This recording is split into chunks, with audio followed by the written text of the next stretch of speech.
Chapter 8. When Jesus came down from the mountain, great throngs followed him, and behold, a leper came up to him and prostrated himself, worshipped him, saying, Lord, if you are willing, you are able to cleanse me by curing me. And he reached out his hand and touched him, saying, I am willing, be cleansed by being cured. And instantly his leprosy was cured and cleansed. And Jesus said to him, See that you tell nothing about this to anyone, but go, show yourself to the priest and present the offering that Moses commanded for a testimony to your healing and as an evidence to the people.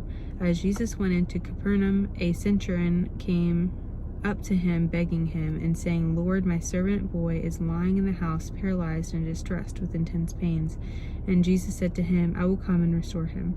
But the centurion replied to him, Lord, I am not worthy or fit to have you come under my roof, but only speak the word, and my servant boy will be cured. For I also am a man subject to authority, with soldiers subject to me, and I say to one, Go, and he goes, and to another, Come, and he comes, and to my slave, Do this, and he does it. Then Jesus heard him, and he marveled, and said to those who followed him,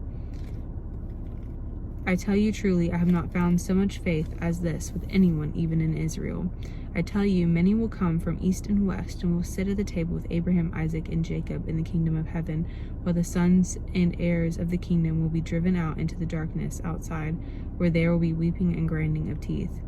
Then to the centurion, Jesus said, Go, it shall be done for you as you have believed.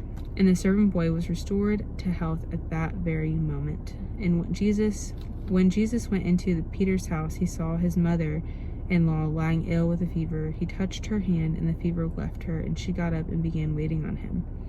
When evening came, they brought to him many who were under the power of demons, and he drove out the spirits with a word and restored to health all who were sick. And thus he fulfilled what was spoken by the prophet Isaiah. He himself took our weaknesses and infirmities and bore away our diseases. Now Jesus, when he saw the great throngs around him, gave orders to cross to the other side of the lake. And a scribe came up and said to him, Master, I will accompany you wherever you go.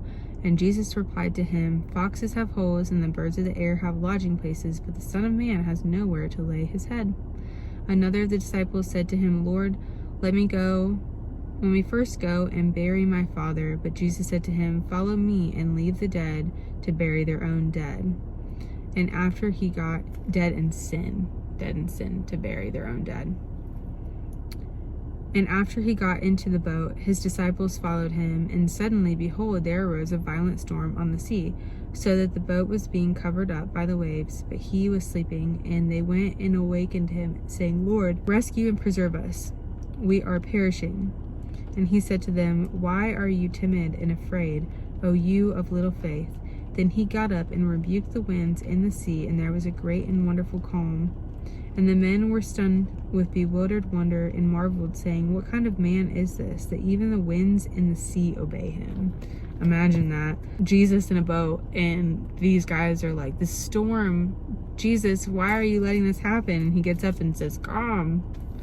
And this, imagine a raging storm, this crazy storm that's beating the boat all over the place. They think they're gonna die. And just at some words, it all stops. That's crazy. And when he arrived at the other side in the country of the Gadarenes, 2 men under the control of demons went to meet him, coming out of the tombs, so fierce and savage that no one was able to pass that way. And behold, they shrieked and screamed, What have you to do with us, Jesus, Son of God? Have you come to torment us before the appointed time? Now at some distance from there, a drove of many hogs was grazing, and the demons begged him, If you drive us out, send us into the drove of hogs. And he said to them, Be gone. So they came out and went into the hogs, and behold, the whole drove rushed down the steep bank into the sea and died in the water. The herdsmen fled and went into the town and reported everything, including what had happened to the men under the power of demons. And behold, the whole town went out to meet Jesus. And soon as they saw him, they begged him to depart from their locality.